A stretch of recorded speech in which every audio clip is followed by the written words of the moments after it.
Hello students, IIT brain में आपका स्वागत। आज हम फिजिक्स में आईई इरोडो के प्रॉब्लम 3.13 के पार्ट 2 पे डिस्कस करेंगे। इसके एक पार्ट पर हम पहले डिस्कस कर चुके हैं। सो एक बार आप पहले क्वेश्चन सुने। A thin straight rod of length 2a carrying a uniformly distributed charge q is located in vacuum. Find the magnitude of electric field strength as a function of distance r from rod center along the straight line perpendicular to the rod and passing through its center. It is given that r is much greater than a. So कैसे problem solve करना पड़ेगा एक बार देखें। ये एक rod है जिसका length 2a और total amount of charge q है।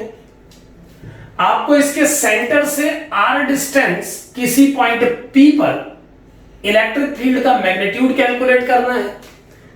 जबकि ये गिवन है इस प्रॉब्लम में कि रॉड के लेंथ के कंपैरेटिवली इस r का वैल्यू बहुत ग्रेटर है, बहुत बड़ा है।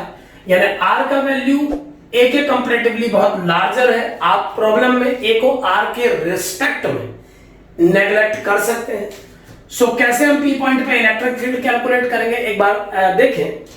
तो ये क्वेश्चन सॉल्व करने से पहले हम इस रॉड के दोनों एक्सट्रीम्स को इस पॉइंट पी से ज्वाइन करा रहे हैं। क्योंकि ये दोनों ट्रायंगल कॉन्ग्रुएंट हैं तो ये दोनों एंगल आपस में बराबर होंगे। इन्हें मैं अल्फा कंसीडर कर रहा हूं।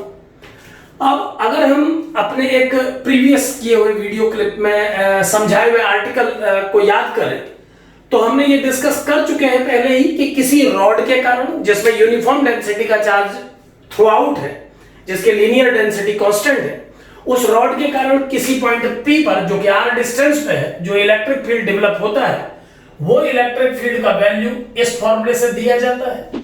It is 2k lambda by r into sin alpha i cap. So अगर मैं इस फॉर्मूले में डायरेक्ट वैल्यू अप्लाई करूं गिवन वैल्यूज तो मुझे डायरेक्ट रिजल्ट मिल जाएगा। तो इस क्वेश्चन में हम इस रिजल्ट को यूज कर रहे हैं। क्यों?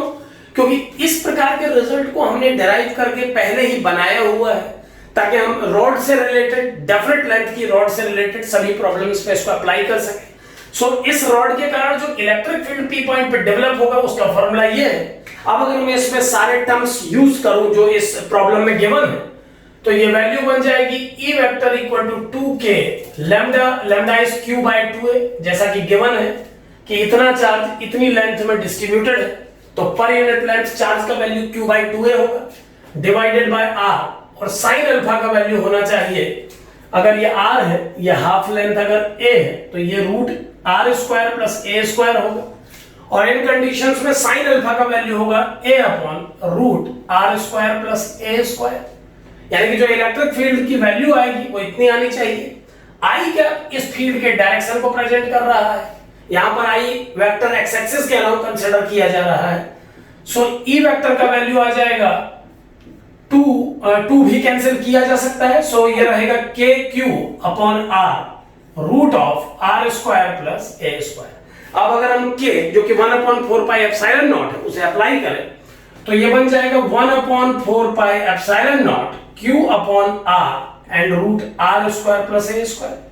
और जैसा कि गिवन है प्रॉब्लम में कि जो r है वो a से बहुत बड़ा है तो r के कंपैरेटिवली a को इग्नोर करने के बाद इस आंसर को लिखा जा सकता है the magnitude of E is equal to 1/4 pi epsilon naught q over r square.